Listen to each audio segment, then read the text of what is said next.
Coming up on the Wheelhouse Retirement Show, are you planning to retire early?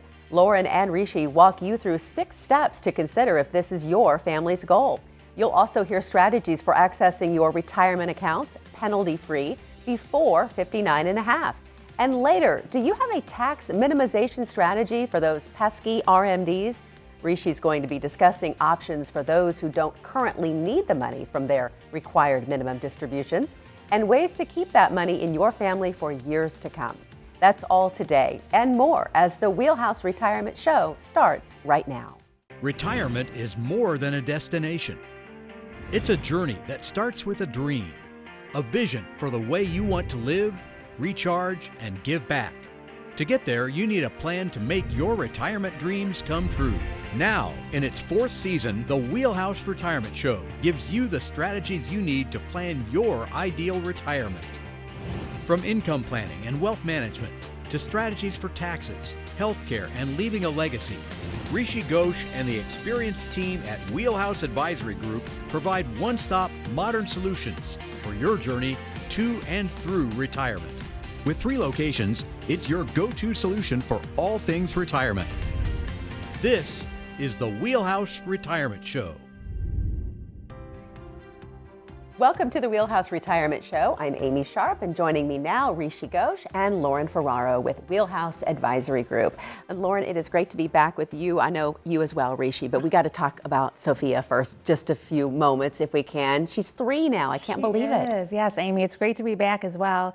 Sophia turned 3 earlier this year. She's full of energy. She's in preschool and she's doing really good. Her new thing is trampolines. So she loves trampolines. So in order to avoid having to buy one and put that in the backyard, she is now enrolled in gymnastics. So that's exactly what I did with my daughters. Her energy and enjoy that, but she's doing good. I know we talked earlier. She certainly still has a lot of her own opinions and wanting to do things her age, which I think is par for the course at age 3, but she's happy and she's a great kid. We're very blessed. And I told you, having 3 girls of my own, those opinions will continue for many years to come, Lauren. All right, it's so great to catch up about Sophia. And I know a lot of our viewers who have granddaughters, maybe her age, they are ready to retire so they can spend time with their little Sophia in their life. So let's talk about when people come into your office and they've got their full and target retirement date set, how does your office go into action and start working with them towards a plan? Sure. So retiring early means different things to different people. Oftentimes, prospective clients come into our office, and when we ask them, when do you plan to retire, they really tie that to the full retirement age according to Social Security. And what that means is full retirement age for Social Security purposes is the age in which you would receive your full Social Security benefits based on your date of birth. So as you'll see on the chart here, it's different based on when you were born. So for example, those that were born in 1954 and earlier, their full retirement age according to Social Security is age 66. Those born between 1955 and 1959, it's 66 and some months, again, based on their exact date of birth. And then those born after 1960, their full retirement age is 67. Okay, we know Social Security defines our retirement age as a certain age, but at Wheelhouse, you have a different way of looking at it. You know, more than likely, every single first meeting that I have with a client or a prospect, my first question is, what is your ideal retirement? Retirement date. Most people will say their full Social Security age, but oftentimes they'll say, but if possible, maybe earlier. So actually here at Wheelhouse, we really define early retirement as 2 stages. Are you retiring before 59 and a half? And the real strategy behind 59 and a half is most people have saved their money in tax deferred accounts, IRAs, 401ks, and according to the government, if you withdraw money from those accounts before 59 and a half, there is a 10% penalty. Now there are strategies we're going to talk about to avoid this 10% penalty, and we'll get into that later on the show. The second date we look at is age 65, and this is a magical number in retirement age because that is when you are eligible for Medicare. Medicare is the government's health insurance plan. Generally, it's significantly less expensive than typical health insurance of retiring before 65 years old. But those are the two dates we focus on. And for most of our clients, if they could retire at 58, 60, 62, they want to do that because as we know, our longevity is never guaranteed. So we want to make sure we can enjoy our time with our Sophias in our life. Absolutely. What are your general recommendations for individuals, clients, our viewers today that are wanting to retire early? Sure. So when we meet with our viewers and prospective clients, we go through a 6-step process to make sure that they're set up to retire early and most importantly, to have a successful retirement. So this does involve these 6 steps that you'll see on the screen that we'll go through in more detail step by step. But the first one is to create a post-retirement budget. That's very important to do. Secondly, we need to create a health insurance strategy. So as Rishi said, for those clients that are retiring before 65, when they would be eligible for Medicare, we have to have a strategy in place on how they will cover their health insurance.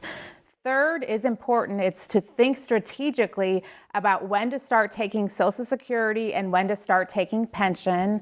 Fourth is to prepare a really rock solid income plan. 5 is protecting the needed money in your portfolio.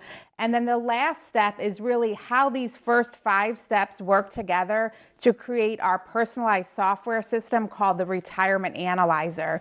So we'll input all of the information for each client into this software system to share with them whether or not they're on track to retire successfully at an earlier age. So they're all important steps that we need to keep in mind, and that's why planning ahead is very important. Okay, we've got a lot of work to get to. Yeah. Let's dig right in with the first step, and then we'll carry through the show. So for years and years on this show, I have said the most important number in retirement planning has nothing to do with how much money you have. It comes down to how much money do you need. So the very first step that we always ask our prospects and our clients to do, and even our clients that have been with us for a significant amount of time to redo, is this post-retirement budget. Because so many times people think that I'm used to living off $10,000 a month in pre-retirement, I only need $6,000 or $7,000 a month post-retirement. We rarely find that's the case. So really creating a true budget for your retirement is extremely crucial to make sure that if we're going to retire early, we can do that successfully. Thanks to both of you. Up next, we continue to discuss the 6-step process Wheelhouse utilizes for clients looking to retire early. Plus, later on, Rishi explains some strategies for those unneeded required minimum distributions that the IRS forces you to take. That's coming up later in this week's Tip of the Week when the Wheelhouse Retirement Show continues. Stay tuned. Retirement planning can be a daunting task. Investment planning, required minimum distributions, long-term care, and more. There's a lot to consider as you move from the working years into retirement. If you're interested in learning more about our processes and strategies discussed today, and you'd like to meet our team, join us for an upcoming educational event in your area.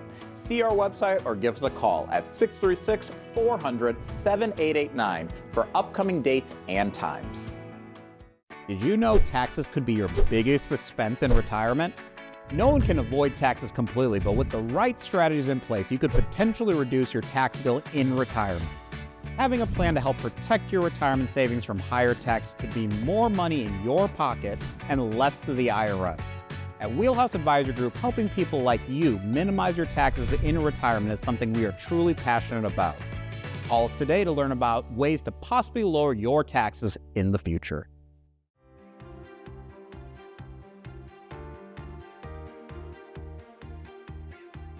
Welcome back to the Wheelhouse Retirement Show. I'm here today with Rishi and Lauren, helping viewers like you maybe looking to retire early. If that's you, we've got a lot of great content that we've already gone over, and we are going to continue. We talked about creating that post-retirement budget.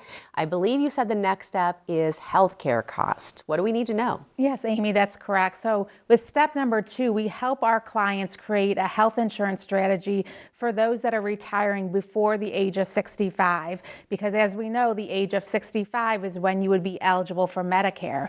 Healthcare healthcare can be very costly, and we really want to make sure that we plan properly so that we don't have these unexpected health insurance costs that come up, which could eat away at a large portion of the retirement assets. So for those that are retiring early before the age of 65, there are a couple different choices for them. The first one is that they could continue health insurance through their employer-sponsored plan through COBRA.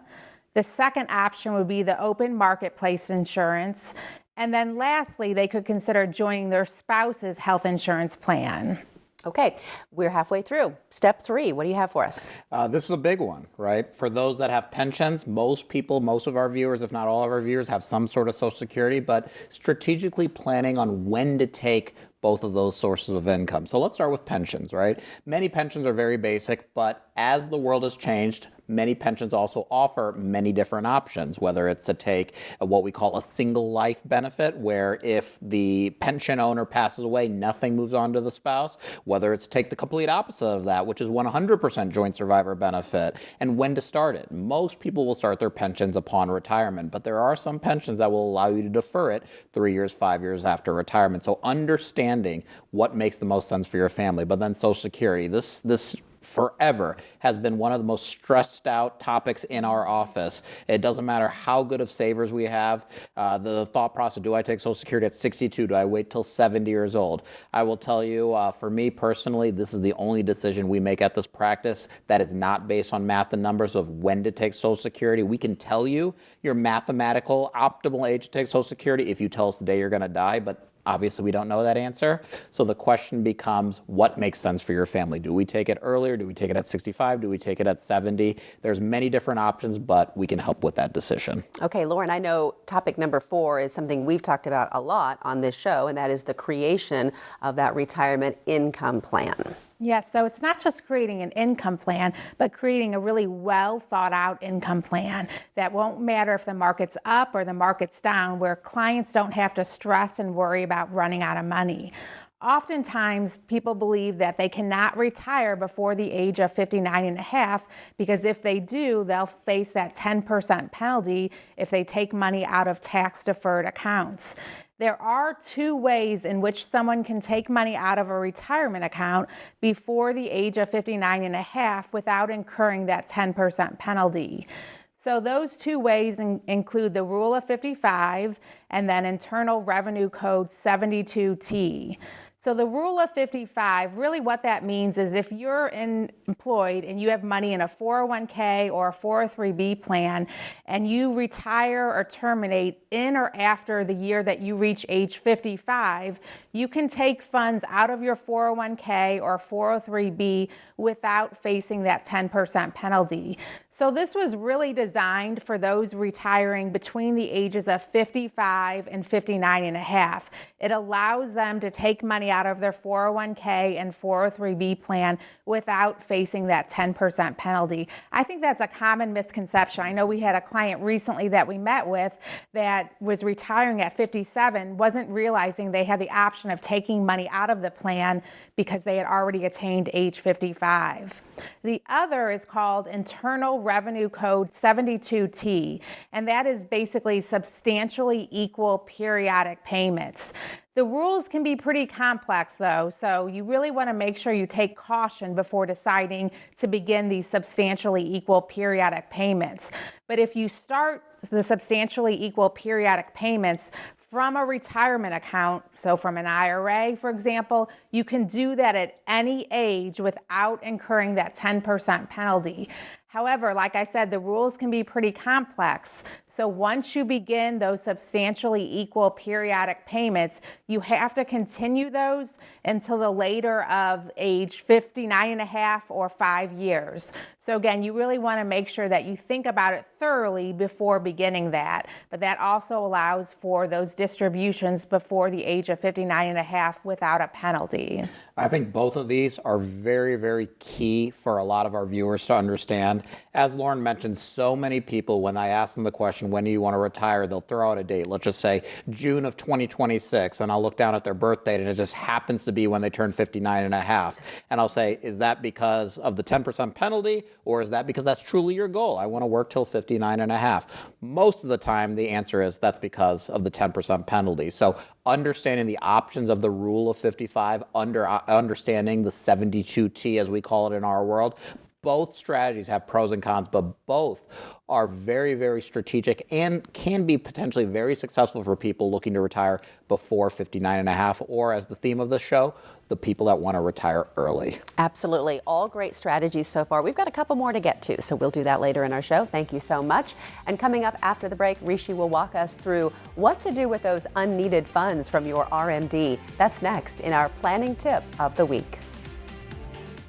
Retirement planning can be a daunting task. Investment planning, required minimum distributions, long-term care, and more. There's a lot to consider as you move from the working years into retirement. If you're interested in learning more about our processes and strategies discussed today, and you'd like to meet our team, join us for an upcoming educational event in your area. See our website or give us a call at 636-400-7889 for upcoming dates and times. Have you thought about your plan for long-term care? Do you need a policy to pay for it, or can you self-insure? If you have questions about long-term care planning and all the options available to you, you're not alone. I'm Lauren Ferraro, and my team at Wheelhouse Advisory Group can help you create a plan to meet your personal needs and protect your hard-earned assets. If you are confused or concerned about planning for long-term care, call us today to learn how to steer your future in the right direction.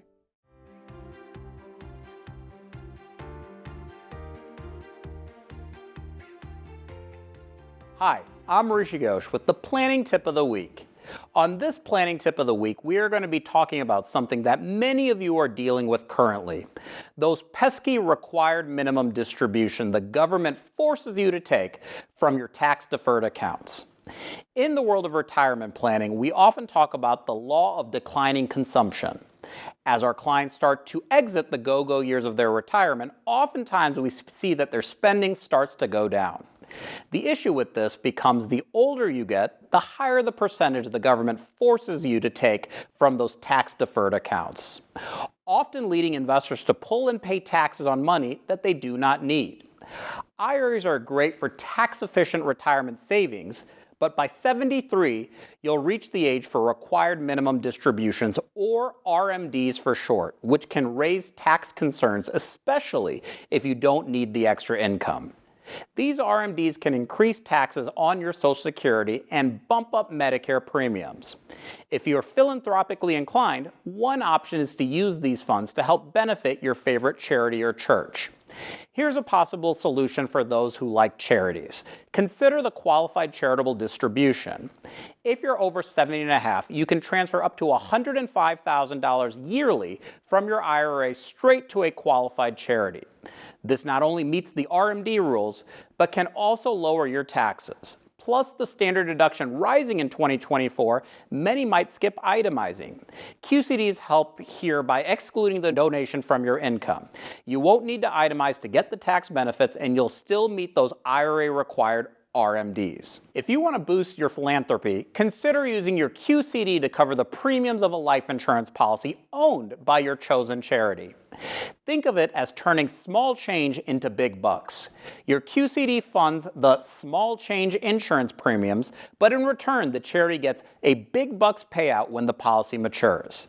This way, you not only maximize your charitable impact, but also leave a lasting mark. While charities aren't legally bound to use QCDs for insurance on a donor's life, doing so could turn mandatory RMDs into a significant contribution, all in line with IRS regulations. There are two approaches to accomplish this. First, the charity takes out insurance on the donor. For this, they need to show the donor's past history of donations to the charity. If there's no donation history, the donor can buy their own life insurance and later gift it to the charity. If bought before RMDs start, a term policy can be chosen to minimize premiums. Once RMDs begin, it can be switched to a permanent policy and then gifted in the second step. Once the charity has the policy, the donor takes the responsibility of covering the premiums using their QCDs. It's essential to emphasize that every cent from this policy needs to benefit the charity directly. No added perks for the donor or their family. In the third step, the charity steps up and uses the QCDs to cover the policy premiums.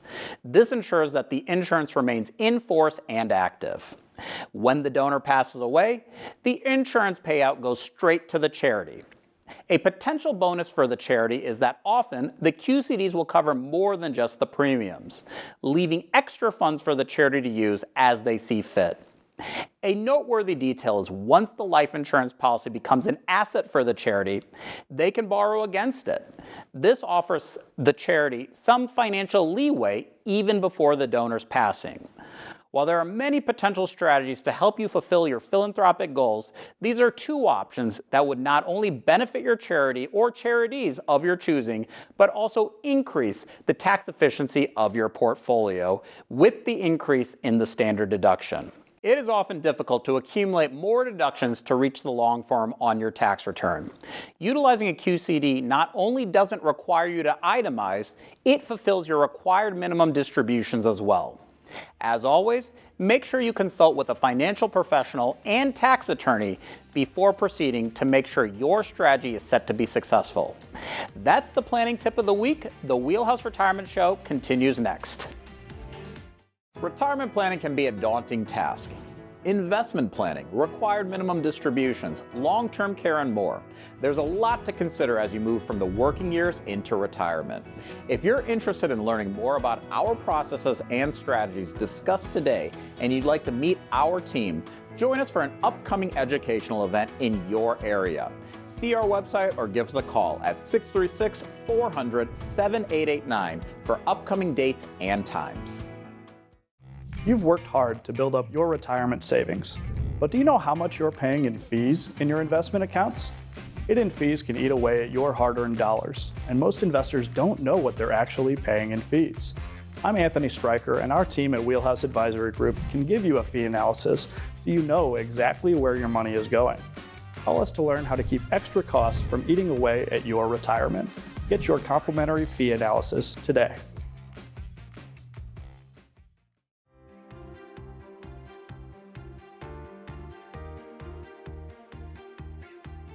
Welcome back to the Wheelhouse Retirement Show. We're back with Rishi Ghosh and Lauren Ferraro talking about the 6 steps viewers should take when considering whether to retire early. A lot of people have that kind of swirling around in their minds, a lot of questions to go through, and we've taken them through many steps today. We are on step 5, I believe. Yep, so just a quick recap, Amy. Step number 1 for us, we do these with every single person that's telling us they would like to retire earlier than their full retirement age according to Social Security. Create that post-retirement budget. Create a strategy for health insurance, whether it's Medicare, COBRA, private insurance, so on and so forth. Think strategically about when to take those pensions and Social Security, and always be able to pivot from that plan if necessary as well, because things do change. Number 4, create a rock solid income plan, because in retirement, income is the outcome. And if we don't have income, we don't have enough to pay our bills. What's the point of retirement? And then now number 5, which is protect the needed money in our portfolio. And here at our practice, being retirement planners and being planners that help people transition from saving their money to spending their money, this has always been a non-negotiable for me, for the clients that we take on here, which is the money that they need for the next 10 years. Let's just say a family needs $5,000 a month from their portfolio.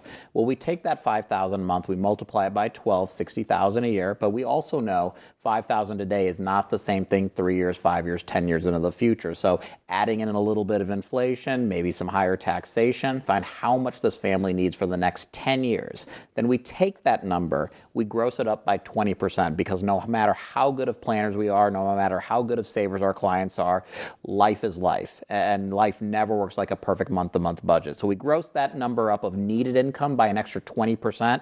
These 20% is meant for those one-off expenses, those big vacations down to the Gulf Shores or Florida, right? That new car, the house remodel, whatever it may mean, right? Because we want to make sure whether markets are up, down, or flat, our clients are always capable of successfully drawing that income out of their portfolio in a given year. So here we brought a little snippet from our retirement analyzer of what we call a risk classification. And most of the time when people come to us, they are skewed in the accumulation phase of life towards more growth-oriented assets because that's the phase of life they're in, and they should be that way as long as they can stomach the ups and downs. But now we're talking about stabilizing the portfolio. We're talking about strategic asset allocation and whether that asset allocation, like the screen says, is 60% low risk, 35% high risk, or 50-50. Whatever is necessary for that family to successfully draw out that income is extremely important to understand how they're going to produce income for the next 10 years plus. Okay, you actually mentioned the Wheelhouse Retirement Analyzer. That is our last step that really brings all of this together today for those that are wanting to retire early. Yeah, so what we do with the retirement analyzer is we gather all the data that we collected during those first 5 steps of the process. And we put the data into our customized software system called the Retirement Analyzer. This is very personalized for each of our clients, unlike those Monte Carlo simulations that you might see online. And the Retirement Analyzer is taking into account income, it's taking into account assets, expenses, including inflation, taxes, and then once we input all of this data, it's showing us projections on what will look like in those pre-retirement years versus what the long-term outlook will look like in retirement and beyond. So that retirement analyzer is something that we go through with each of our families at every client meeting that we see them for. It's very important, like I said, for them to see the full picture, to see that they are still on track to retire successfully. Okay, we've certainly gone through a lot today. We've given you, our viewers, a lot of good information. Final thoughts for anyone out there that's wanting to retire early? Sure. So the most important thought is that the retirees really need to consider a long-term plan, so a holistic retirement plan, a plan that's not just based on investments, but also considers tax planning strategies as well as estate planning strategies, and really how these all work together to form that lifelong plan for the retirees. Retiring early would be an amazing goal for our clients and their families, but we have to make sure we're fully confident that we've taken the necessary steps to prepare for that pre-retirement. Because once someone quits and they retires from their company, we don't ever want them to be in that place where they have to go back to work. We want them to feel confident with their decision. Making sure that your 401k is invested appropriately, making sure that you have a tax strategy if you plan to take withdrawals out before 59 and a half. These are really important considerations that we work with at Wheelhouse for our families to make sure that we're making the planning steps so they'll be on track to retire early. At the end of the day, Amy, retirement's nothing besides math and numbers. It's not choosing the best investment or getting lucky or hoping that tax rates don't go up or hoping that inflation doesn't take off or hoping that we don't have long-term care costs. You know, obviously we hope we never have long-term care costs, but strategically and mathematically we need a plan for it if that's a potential item within the family's retirement strategy. So having these 6 steps answered actually gives a lot of people the opportunity to retire earlier than they were thinking. But it just doesn't happen because of dumb luck. It happens because of planning. And it's also about having the team at Wheelhouse right by your side. All right, great insights. Thank you so much to both of you today. And thank you for joining us. If you are considering retiring early and need help making sure you have a total retirement plan before walking out the door, don't delay. Reach out by phone or on the web to get started planning for your ideal retirement future. For Rishi Ghosh and Lauren Ferraro and the team at Wheelhouse Advisory Group, I'm Amy Sharp. Have a great week, everyone. We'll see you next time.